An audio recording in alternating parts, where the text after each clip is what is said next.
Hey guys, Trans here, back on another Transformers video. In today's video, I'll be breaking down the trailer 2 and 3 from the Bumblebee movie, all the way from head to toe. So sit back, relax, and enjoy the video, because this one's gonna be a long one.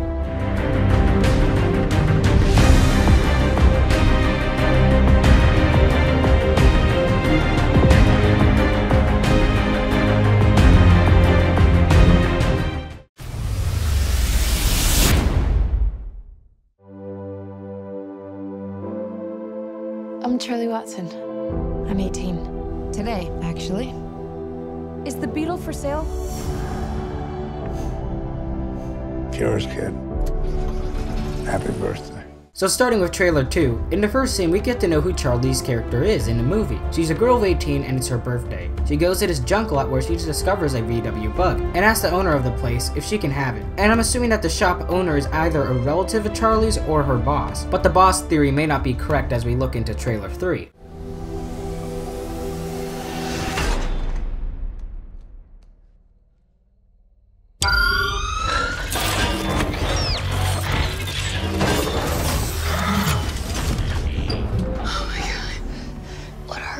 Now in these clips is just an extended scene where Bumblebee transforms in front of Charlie. But what is different here is that we can see his arm transform, which was not originally seen in trailer 1.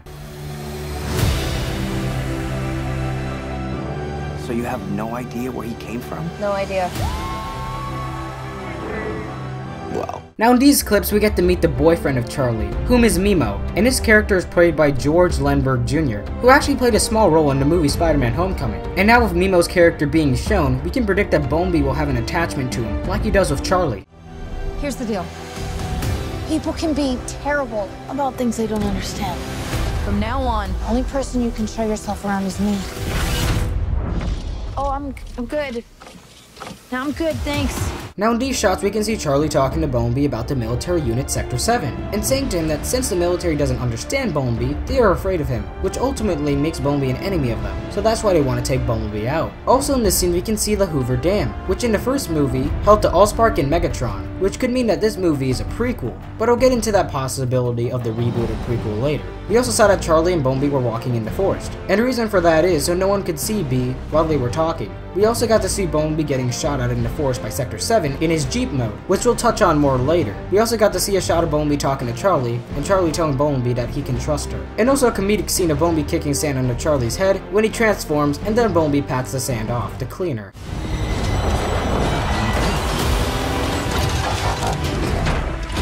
There's a war raging on our planet. If this criminal isn't found, that war may find its way here.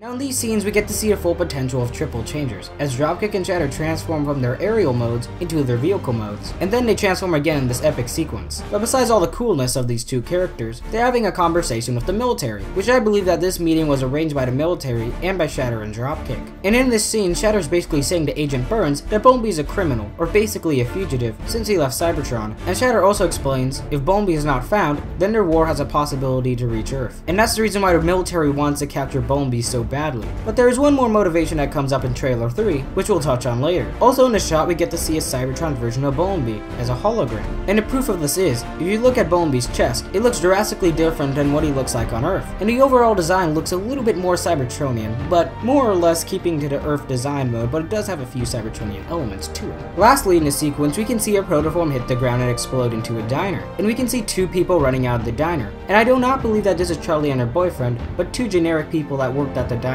And for who the protoform is, well I believe it's Shatter because we can see Shatter's vehicle mode in front of the diner. But the only thing that puzzles me is, how did she get a chance to scan it if it got blown up when she crashed into the diner? Well the only answer to that is that when she was about to hit the ground, she scanned the nearest vehicle, and that's what she became. Is there anyone that can help you? Do you have a family? Oh, who but me? Now in these shots we get to see some character development between Charlie and Bumblebee, and when Charlie asks if Bumblebee has any family, and if Bumblebee has anyone else out there to help him, she's surprised that his answer is that she's the only one, which just probably means that Bumblebee's the only Autobot on Earth at the moment, but we'll get more in depth of this question once we take a look at trailer 3.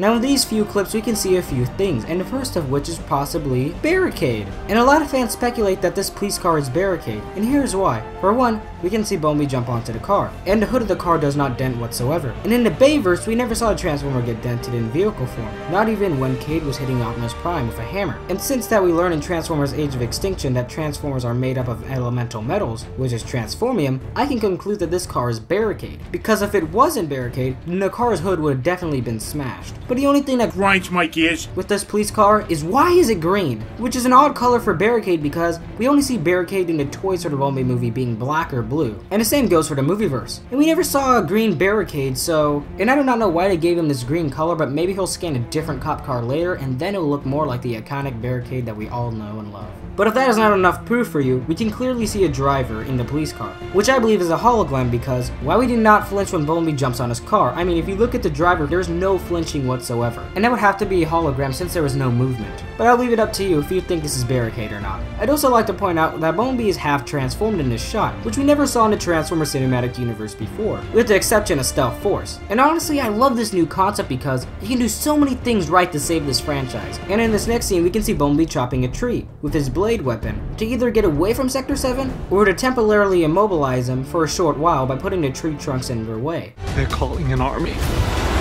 I've seen first. Now looking at this shot, this is where all the Transformers G1 fans are gonna freak, and rightfully so. And with this shot alone, I'm gonna clarify that this film is definitely a reboot, and here's why. For starters, we can see Shockwave, and his design is 100% G1 styled, and here's where I think this movie is a reboot. If you are using the Michael Bay Penjology timeline, and Bumblebee is a prequel for all of it, then why would Shockwave look completely different in Dark of the Moon than what he looks like here? And also if we go back to this shot, and I'm gonna be breaking a few hearts today, because sadly, this is not Starscream yet again. And I originally thought it was Starscream 2, but the reasoning behind it is, if you look at the design of Blitzwing from trailer 3, the bits on the head, chest, and wings are completely identical, and are all too similar to be Starscream because this is Blitzwing. And also in this shot, we can see the shoulder of Shatter, which just could mean this is before Shatter and Blitzwing and Dropkick went to Earth, which is more proof that this is Blitzwing. We can also see a green Conehead Seeker, which I believe is Acid Storm, but I can be wrong because all of the Acid Storm toys do not have a Conehead. And on the far right, we either got Slipstream or Skywarp, but I can't tell who it is since how far the character is in the background. And lastly, we can also see some G1 Seekers flying in the air, with their G1 Seeker ult mode, which I think is totally awesome. I've seen firsthand, these things really are.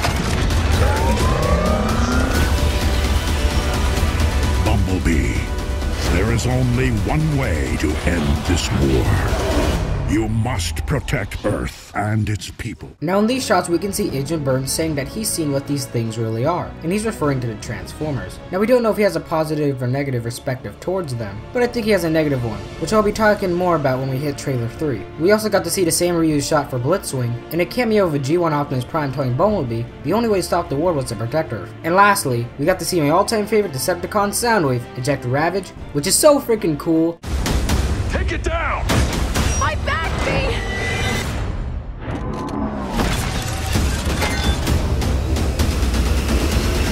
Now in these shots we can see Sector 7 capture Bumblebee, and he's not really fighting back much until Agent Burns shoves Charlie to the floor. And that's what ticked off Bumblebee to break free and shoot at Agent Burns. But I don't think he killed him, but he shot a warning shot like Optimus Prime did in Age of Extinction against Cemetery Wind.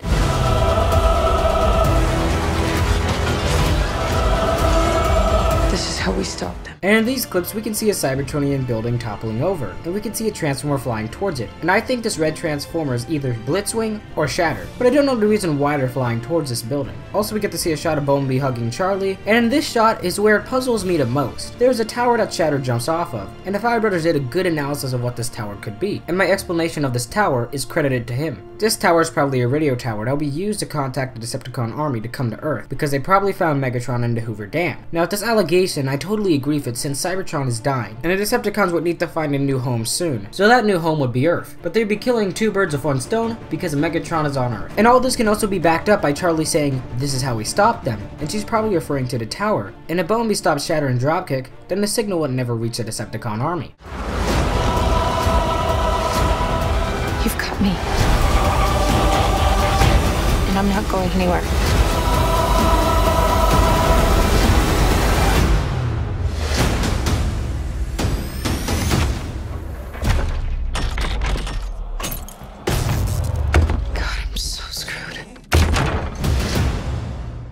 Now in these shots we can see Bumblebee going against Blitzwing, which we'll get to later in trailer 3. We can also see Charlie and Bumblebee on the ground, with soldiers coming up to them, and I think this is the aftermath of what happened when they slid down from that mountainside. And later we can see Bumblebee protecting Charlie by keeping Dropkick away from her, and I think the reason why Dropkick is trying to get Charlie is because he needs her for the tower, and the reason being for that is that the tower is only human operated, and he needs her to activate it. But for right now, that's just a theory. And in the final scene of this trailer, we can see Bumblebee trying to get into Charlie's house from the garage. And again, he used that half transforming, which I think is awesome. Now moving on to the third trailer.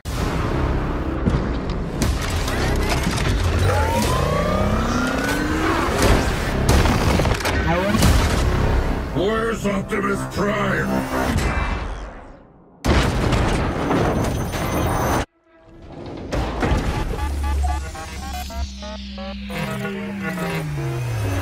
Now in the first shot, we can see Blitzwing coming out of the forest ready to attack Bumblebee. And I really like this scene because of all the camera angles that they did, along with the action. We can later see Blitzwing shoot at Bumblebee, and then grabbing up asking him where Optimus Prime is. And this poses a very good question. Is Optimus Prime on Earth? But if you remember earlier from trailer 2, Bumblebee said that Charlie was the only person that could help him. So could this mean that he doesn't remember who Optimus Prime was, since in the next shot he gets thrown off a cliff, and his memory core starts failing. But right before he turns offline, he scans a VW bug. But I think the reason why Blitzwing dropped Bumblebee off the cliff was because he could not understand what he was saying since Bumblebee's voice box was crushed by Megatron. Also, one thing that I would like to point out is Blitzwinger's face. And this is how I think they're going to differentiate Starscream and Blitzwing. As we can see, Blitzwing has a gas mask over his face, well actually his mouth, which Starscream never had in the G1 show. And speaking of Starscream, is he even in this movie? Well, if you remember the first Transformers movie that came out in 2007, Starscream is on Mars before the movie started, probably on a path to the All-Spartan Megatron. And although he has a protoform-esque design, it would be changed to a G1 looking one.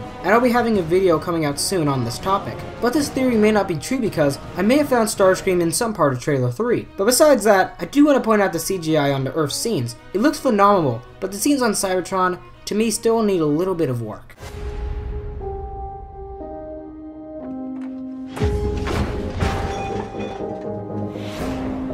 I want the Beetle. I'll work here every day for a year. Yours, kid. Now in these shots, we can see Charlie discovers Bumblebee by tipping over a few boats accidentally. And later she goes to the manager, who I believe is her grandpa, and asks if she can get this car. And she gets the VW Bug, for what I believe because it was her birthday. And as we saw in trailer 1, for the fact that she would work at the place every day.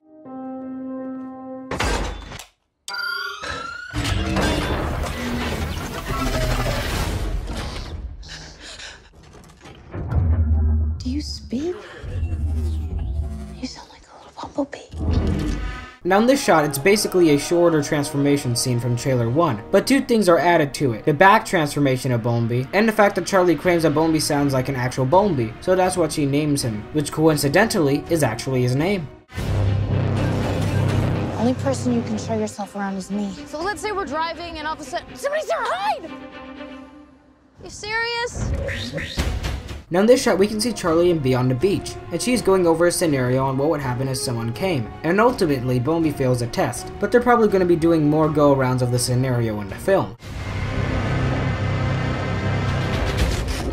Let me see if I can fix it. And pray this message finds you. Our war rages on. The voice mentioned a war.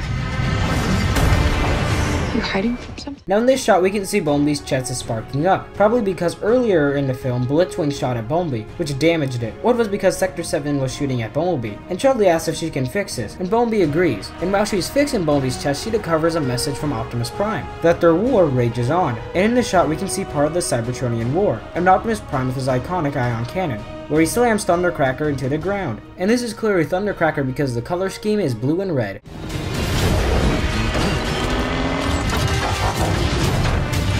The criminal from our world is hiding on yours.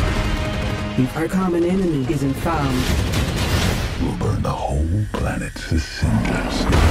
Now in this next scene, a lot of things are going on. For starters, there's a clean shot of Dropkick and Shatter transforming and going over how Bumblebee's a criminal, and some shots of Bumblebee running away from Sector 7. But there's one thing from this clip that I want to take in consideration here, and that is the motivation of the military and Sector 7 to capture Bumblebee immediately. And the main reason why I think they want to capture him so bad, because Dropkick says that they're going to burn the whole planet into cinders. And that's the reason why the military would do whatever it would take to capture Bumblebee as soon as possible. And the last thing that I want to point out here is the Meteor Crash. As you can see, the first crash is not connected to the second one because it's about to crash into a truck. And there's no possible way that this protoform could be Shatter's, so it has to be Dropkick's. Take it down! My back, Bee!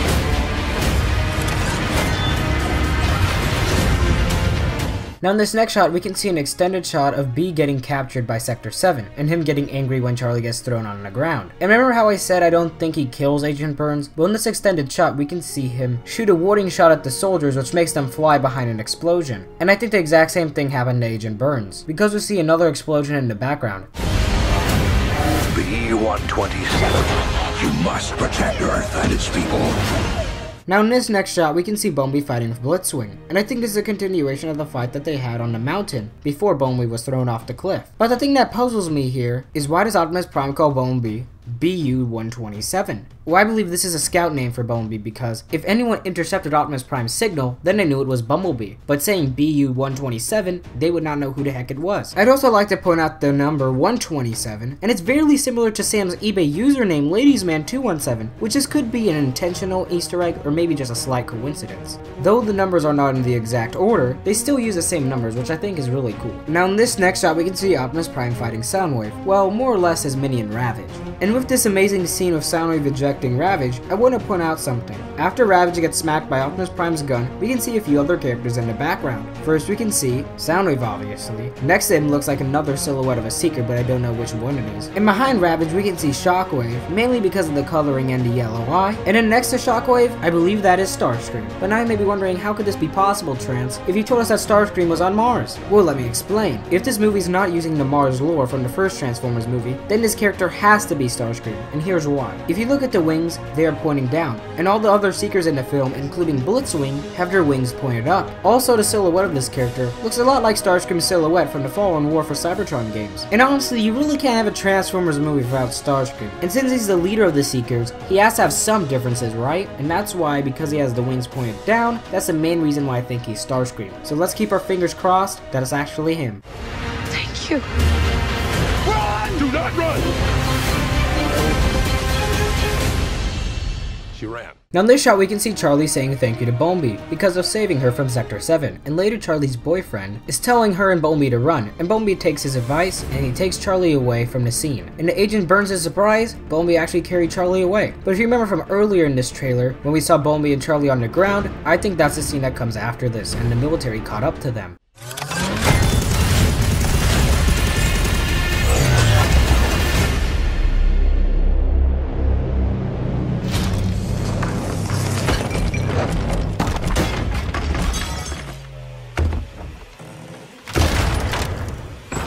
Bumblebee, what have you done? I am so screwed. And in the second to last scene, this is where I believe Dropkick is going to bite the dust. Because when he's fighting Bumblebee, Bumblebee throws a chain at him, which wraps around his propellers, and then he gets slammed into the ground, and we can clearly see parts coming out of that explosion. And one of those parts is being a tire, which I believe is Dropkick's landing gear. And Dropkick either died in the explosion, or is heavily injured. And if he was heavily injured, we don't know if Bumblebee would spare him. And now at the final shot of the trailer, we can see the extended version of Bumblebee in Charlie's house. And I love the idea of Transformers interacting in a human environment, because I think it's really fun to watch. But the thing that stands out to me is, when Bumblebee knows he's in trouble, he transforms into a bug. And with this shot alone, it changed the look and feel of this movie. And I believe Travis Knight was definitely the right guy for the job. Well, that's over this trailer analysis. If you enjoyed, don't forget to leave a like because this video took a long time to script and edit. And thank you to all the people who watched this video and learned something new about the Bumblebee movie. And I hope you enjoyed once the Bumblebee movie hits the theater. As always, this has been Trans Series saying, keep on theorizing. When you're caught within the grip of the evil Megatron, Transformers, more than meets the eye. Transformers, robots in disguise.